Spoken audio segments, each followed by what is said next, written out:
வணக்கம் நேர்களே, நான் உங்கள் கமலா பேசுகிறேன். ஸோ இன்றைக்கி நம்ம பார்க்க போகிறது நம்ம இன்றைக்கி என்ன பார்க்க போகிறோம்னா கிளாஸ் 10 கபீர் की साखी. ஸோ வாங்க நம்ம டாபிக்குள்ளே போகலாம். ऐसी वाणी बोलिए मन का आपा खोए अपना तन शीतल करे औरन को सुख होए हुई. ஸோ இந்த தோஹையில் கபீர் என்ன சொல்ல வராருன்னா நம்ம மற்றவங்கக்கிட்ட ஈகோ இல்லாமல் பேசணும். மனசுக்குள்ளே எந்த ஒரு ஈகோ இல்லாமல் அவங்க பேசும்போது கொஞ்சம் ஸ்வீட்டாக பேசுங்க. கசப்புத்தன்மை பேசும்போது ஹாஷாக பேசாதீங்க அப்படின்னு ஒரு மெசேஜ் சொல்கிறாரு. இது நம்ம பேசும்போது இப்போ நம்ம ஒருத்தர்கிட்ட போய் பேசுகிறோம். ஸோ பேசும்போது அவர் கொஞ்சம் ஹாஷாக நம்மக்கிட்ட பேசிட்டாருன்னா நம்மளுக்கு ரொம்ப கஷ்டமாக இருக்கும். ஸோ அந்த டைம் அவர் ஃபீல் பண்ண மாட்டார். ஆஃப்டர் தட் ஒரு ½ hour 1 hour நம்ம அந்த குழந்தைகிட்ட அவள் நம்ம கசப்பாக பேசணுன்றது அவருக்கும் கஷ்டமாக இருக்கும், சொன்னவருக்கும் கஷ்டமாக இருக்கும், கேட்குற நம்மளுக்கும் கஷ்டமாக இருக்கும். அதனால தான் கபீர் என்ன சொல்கிறாருன்னா யார்கிட்ட பேசும்போது நம்ம அகங்கார் அதாவது ஈகோ இல்லாமல் பேசுங்க, அதுக்கப்புறம் ஸ்வீட்டாக பேசுங்கன்னு சொல்கிறாரு. ஸோ நம்ம அவர்த்து உங்களுக்கு ரீட் பண்ணி காமிக்கிறேன். प्रस्तुत साखी में संत कबीरदास अहंकार और कटु वचन त्यागने का संदेश देते हैं. अहंकार और कटु वचन, अहंकारना என்னது ஈகோ, கட்டு வச்சன் என்னது ஹாஷா பேசுறது நீங்கள் त्याग பண்ணுங்க, त्याग பண்ணது தூக்கி போடுங்க. और लोगों को अपने मन का अहंकार त्याग कर ऐसे मीठे वचन बोलने चाहिए. ஸோ நம்ம என்ன பண்ணணும், अहंकार दूरम போட்டுட்டு ஸ்வீட்டாக பேசணும். जिससे उनका अपना शरीर शीतल अर्थात शांत और प्रसन्न हो जाएं. அவங்க கேட்கும்போது என்ன இருக்கும், they will be so happy, then they will be so peace. साथ ही सुनने वालों को भी सुख मिले, கேட்குறவங்களுக்கும் நல்லா இருக்கும். हमें आपस में मीठे बोलकर मधुर व्यापार करना चाहिए. நம்ம ஒருத்தருக்குள்ள நல்லா ஸ்வீட்டாக பேசிட்டு we should behave properly. कस्तूरी कुंडली बसे मिर्ग ढूंढे बन माही, ऐसी घटी घटी ராம் ஹே துனியா தேக்கே நஹி. ஸோ இந்த தோஹையில் கபீர்தாஸ் என்ன சொல்கிறாருன்னா ஜெய்சே மிருக், அதாவது மிருகுனா டீர் தன்னோட தொப்புளில் ஒரு ஃப்ராக்ரன்ஸ் வச்சுருக்கோமா. அந்த ஃப்ராக்ரன்ஸ் அதை அவங்களால மிருகால் ஃபீல் பண்ண முடியாமல் தன்னுக்குள்ளேயே இருக்குன்னு சொல்லிட்டு உணர முடியாமல் காட்டாக போய் தேடினாலும் அது கிடைக்காது. ஸோ கபீர் என்ன சொல்ல வர்றாருன்னா இதில் அதே மாதிரி கடவுள் நம்ம மனசுக்குள்ளே இருக்கிறாங்க. ஆனால் நம்ம அதை புரிஞ்சிக்காமல் நம்ம இந்த உலகத்தையே நம்ம கடவுளை தேடுறோம்னு சொல்கிறாங்க. உலகத்திலே கடவுளை நம்ம தேடுறோம்னு சொல்கிறாங்க. ஸோ भावार्थ பாருங்கள். कबीरदास कहते हैं कि जिस प्रकार कस्तूरी नामक सुगंधित पदार्थ हिरण की अपनी नाभि में होती है, हिरणोட नाभिनது தொப்புல இருக்கும், किंतु वो उसकी सुगंध महसूस करके उसे पाने के लिए அந்த ஃப்ராக்ரன்ஸை ஸ்மெல் பண்ணிவிட்டு அந்த ஃப்ராக்ரன்ஸை கிடைக்கிறதுக்காக காட்டாக தேடி துடிக்குதா. ठीक उसी प्रकार ईश्वर राम भी सृष्टि के कण कण में तथा सभी प्राणियों के हृदय में निवास करते हैं. ஸோ கடவுள் எல்லா இடத்துலையும் நம்ம எங்கெங்கெல்லாம் போகிறோம் எல்லா நொடியிலே கடவுள் இருக்கிறார். ஆனால் அது நம்ம தெரியாமல் அவரை நம்ம தேடிடும்னு சொல்கிறாங்க இந்த தோஹையில். செகண்ட் इन थर्ड दोहे पारेंगे. जब मैं था तब हरि नहीं, अब हरि है मैं नहीं, सब अंधेरा मिटी गया जब दीपक दिखता माही. கபீர்தாஸ் என்ன சொல்ல வராருன்னா எப்போ நான் என்னோடக்குள்ளே ஒரு ஈகோ தனம் இருந்துச்சோ அப்போ எனக்கு கடவுள் தெரியல. இப்போ நான் ஈகோ தனத்தை எல்லாமே தூக்கி போட்டதுக்கப்புறம் எனக்கு கடவுளோட வழிபாடு எனக்கு கிடச்சிருக்கு.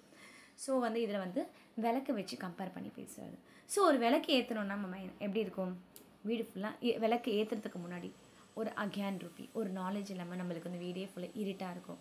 ஆஃப்டர் தட் விளக்கு ஏற்றுனதுக்கப்புறம் நம்மளுக்கு ஒரு பாசிட்டிவ் வைப்ஸ் வரும்.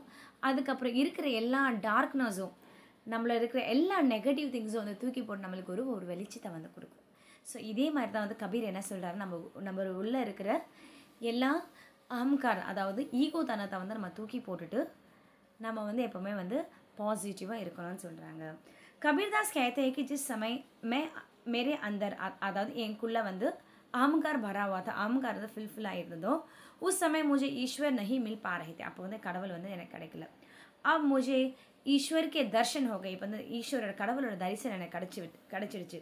मेरे भीतर का मैं अर्थात अहंकार समाप्त हो गया है. என்னோட உள்ள எனக்கு ஈஸ்வரோட தரிசனம் கிடைச்சதுக்கு அப்புறம் என் உள்ளுக்குள்ளே இருந்த அகங்கார் ஈகோ தானே எல்லாமே போய்விட்டது. जैसे ही मैंने पौष ज्योति स्वरूप ज्ञान रूपी दीपक को मन में देखा तो मेरा सारा अज्ञान रूपी अंधकार समाप्त हो गया. எப்போ வந்து இந்த விளக்கை பார்த்த உடனே எல்லாம் இருட்டுத்தனமாக போய் எனக்கு என் லைஃப்பில் வந்து வெளிச்சம் இருந்தது. ஸோ நம்மளோட பெரிய எதிரி யார்?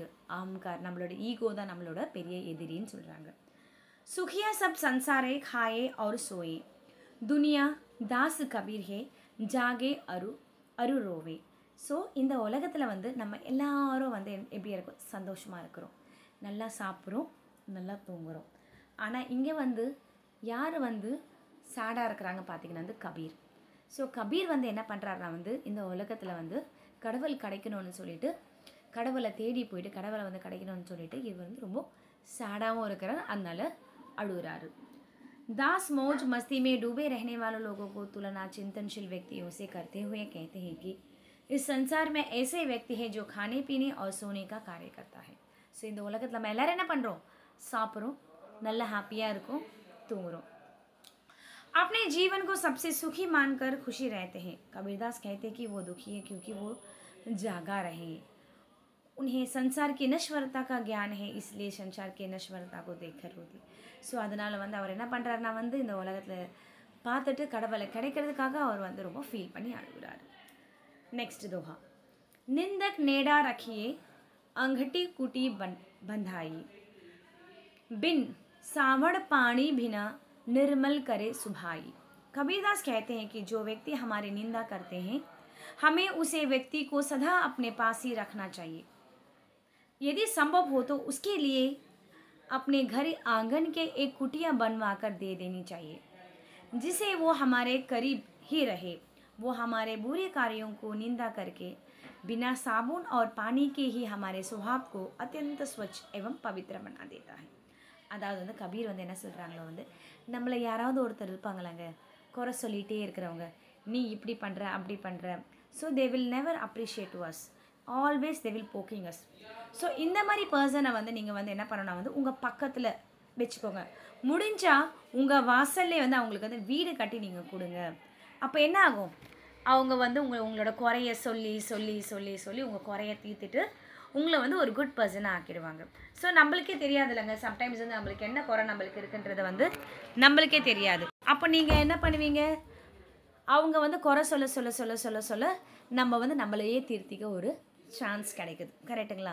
ஸோ அதுதான் வந்து கபீர் வந்து சொல்கிறாரு. அப்போது நம்மளோட உடம்பை வந்து நம்ம எப்படி க்ளீன் பண்ணுவோம்? தண்ணியும் சோப்பு போட நம்ம உடம்பை வந்து க்ளீன் பண்ணுவோம். ஆனால் கபீர் என்ன சொல்கிறாரு? ஸோ இந்த நிந்தக்கை நீங்கள் வந்து பக்கத்துலேயே உங்கள் குறை சொல்கிறவங்க வந்து நீங்கள் பக்கத்துலேயே வச்சுருந்தீங்கன்னா உங்கள் உடம்புல வந்து நம்ம வந்து சோப்பும் தண்ணியை ஊற்றி நம்ம உடம்பை வந்து பியூராக வச்சுக்கும் போது அந்த பர்சன் வச்சாலே போதும். ஸோ வி டோன்ட் வாண்ட், நம்மளுக்கு வந்து சோப்பும் தண்ணியும் தேவையில்லை, அந்த பர்சன் இருந்தாலே போதும் நம்மளை வந்து ஒரு பியூராக ஆக்கிடுவாங்க அண்ணன் வந்து சொல்கிறாங்க. புரிஞ்சுதுங்களா உங்களுக்கு? पानी के ही हमारे स्वभाव को अत्यंत स्वच्छ एवं पवित्र बना देता है. ஸோ बिना साबुन வித்தவுட் வாட்டர் அண்ட் தண்ணியும் சோப்பும் இல்லாமல் தே வில் பி நம்மளை வந்து பியூராக ஆக்கிடுவாங்கன்னு சொல்கிறாங்க. ஓகேங்களா? ஸோ நம்ம இன்றைக்கி என்ன பண்ணணும்? அவங்க வந்து குறை சொல்கிறாங்கன்னு சொல்லி நம்ம வந்து ஒரு மூலையில் போய் உட்காந்து அழக்கூடாது. அப்படியா? ஓகே, இது வந்து நம்மளுக்கு ஒரு சான்ஸு, நம்மளே வந்து நம்மளை வந்து ஒரு திருத்திக்கிற ஒரு வாய்ப்பு நம்மளுக்கு கிடச்சிருக்குன்னு சொல்லி நம்ம நினச்சிக்கணும். पोथी पढ़ी पढ़ी जग मुआ पंडित भया न कोई एके अशिर पीव का पढ़े सु पंडित हुई. कबीरदास कहते हैं कि इस संसार में लोग धार्मिक पुस्तक पढ़ कर मर गए हैं. ஸோ உலகத்தில் நிறைய பேர் நகராங்க தார்மிக்னா ரிலீஜியஸ் இந்த மாதிரி புக் வந்து படிச்சுட்டு ஆனால் அவங்களால வந்து ஒரு உண்மையான நாலேஜ் வந்து நம்மளுக்கு வந்து கொடுக்க முடியலை. इसके विपरीत जो मनुष्य प्रियतम यानी परमात्मा का ब्रह्मा के प्रेम से संबंधित एक भी अक्षर पढ़ भाव या जान लेता है वो सच्चा ज्ञानी अर्थात पंडित हो जाता है. ஸோ எல்லோரும் வந்து புக்கு படிக்கிறாங்க, எல்லோரும் வந்து ரிலீஜியஸ் புக்கு படிக்கிறாங்க ஸோ இவங்க எல்லோரும் வந்து பண்டித் ஆயிட முடியாது. யார் வந்து உண்மையான பண்டித்னு சொன்னாங்க பார்த்தீங்கன்னா யார் வந்து கடவுளோட அருளை புரிஞ்சுக்கிட்டு அந்த பாசிட்டிவ் திங்ஸ் வந்து மக்களுக்கு ரீச் பண்ணுறாங்களோ அவங்க தான் உண்மையான பண்டித் சொல்லிட்டு கபீர் வந்து சொல்கிறாரு. भाव ये है कि जिसने परमात्मा को जान लिया है वही सच्ची ज्ञान है. ஸோ யார் வந்து கடவுளோட நொடியை வந்து தெரிஞ்சுக்கிட்டு மக்களை வந்து ஒரு பாசிட்டிவ் வைப்ஸ் வந்து கூட்டிகிட்டு போகிறாங்களோ அவங்க தாங்க உண்மையான அவங்க தான் உண்மையான பண்டித். புக்கு மட்டும் படிச்சுட்டு எல்லாமே பண்ணால் யாரும் வந்து பண்டித் ஆயிட முடியாதுன்னு சொல்லி சொல்கிறாரு. हम घर जलाए अपना पढ़ लिया मुरढ़ा हाथ, अब घर जालो तास का जे चले हमारे साथी. कबीरदास कहते हैं कि मैंने विरह और अर्थात और ईश्वर भक्ति से जलती हुई मशाल को हाथ में लेकर अपने घर को जला लिया है. अर्थात मैं भक्ति में भरकर अपने सांसारिक विषय वासनाओं और पूरी तरह को नष्ट कर दिया है. அதாவது வந்து நம்ம உடம்பு இருக்குது ஓகேங்களா. ஸோ நம்ம உடம்பு இதுதான் வீடு. நம்ம வீட்டுக்குள்ளே அதாவது என்ன சொல்ல வர்றாருன்னா வந்து நம்ம வீட்டுக்குள்ளே உள்ளே இருக்கிற ஈகோ தனம், ஸோ கசப்பான சமம், மற்றவங்களுக்கு வந்து நல்லது பண்ணக்கூடாது, இந்த தனத்தில் நம்ம என்ன பண்ணுறேன்னா வந்து எல்லாமே எரிச்சிடுறேன். எரிச்சிட்டு நான் வந்து மக்களுக்கு என்ன கொடுக்குறேன், ஒரு நாலேஜ் வந்து நான் எல்லாருக்கும் வந்து கொடுக்குறேன். மஷால்னா என்னது, கையில் அந்த எடுத்து ஒரு கொம்பு மாதிரி எடுத்துகிட்டு அதில் வந்து நெருப்பு வைப்பாங்க பார்த்திங்க. இந்த நெருப்பில் வந்து நான் என் வீடையே எரிச்சிட்டேன் அப்படின்னா என்னது, உள்ளுக்குள்ளே இருக்கிற ஈகோ தனத்தையும் நான் மக்களுக்கு நல்லது பண்ணக்கூடாதுன்னு அந்த அந்த அது சொல்லுவாங்க தமிழில். ஸோ இதெல்லாம் வந்து நான் எரிச்சிட்டேன் ஓகேங்களா. ஸோ நான் இப்போ வந்து ஒரு குட் பர்சனாக வந்து ஒரு பாசிட்டிவ் வைப்ஸ் உள்ள பர்சனாக நான் இருக்கேன். ஸோ நான் வந்து என்ன பண்ணுறேன், என் உள்ளுக்குள்ளே எல்லாமே அழிச்சிட்டு நான் ஒரு நல்ல பர்சனாக இருக்கிறேன். அதே மாதிரி வாங்க என் கூட யாரெல்லாம் நீங்களே சரி, நானும் உன் வீட்டை எரிப்பேன். அதாவது உன் வீட்டை எரிப்பேன்னா உன்னோட நெகட்டிவ் திங்ஸ் எல்லாம் வந்து எரிச்சிட்டு उन्हें ना வந்து पॉजिटिवा मात्र अर्थात भक्ति में भरकर अपने सांसारिक विषय वासनाओं को पूरी तरह से नष्ट कर दिया है। आप जो भी भक्त मेरे साथ भक्ति के मार्ग पर चले जाने को तैयार है, मैं उनके सांसारिक विषयों वासनाओं का घर घर भी जला लूँगा और उनके हृदय में ईश्वर के प्रति प्रेम का भाव जगा दूँगा। ஸோ அவங்கள வந்து அவங்களோட மனசுக்குள்ளே வந்து கடவுளை பற்றியோட குட்னஸ் தான் வந்து அவங்களோட மனசுக்குள்ளே நான் வந்து ஏற்றுவேன். பட் நான் வந்து என்ன பண்ண மாட்டேன், அவங்களோட நெகட்டிவ் தானே வந்து நான் எல்லாமே எரிச்சிடுவேன் சொல்லி வந்து கபீர் வந்து எவ்வளோ அழகாக வந்து சொல்லியிருக்கிறாரு. ஸோ நேயர்களே, இந்த வீடியோ பிடிச்சிருந்தா லைக் பண்ணுங்கள், ஷேர் பண்ணுங்கள், மறக்காமல் கமெண்ட் பண்ணுங்கள். நன்றி, வணக்கம்.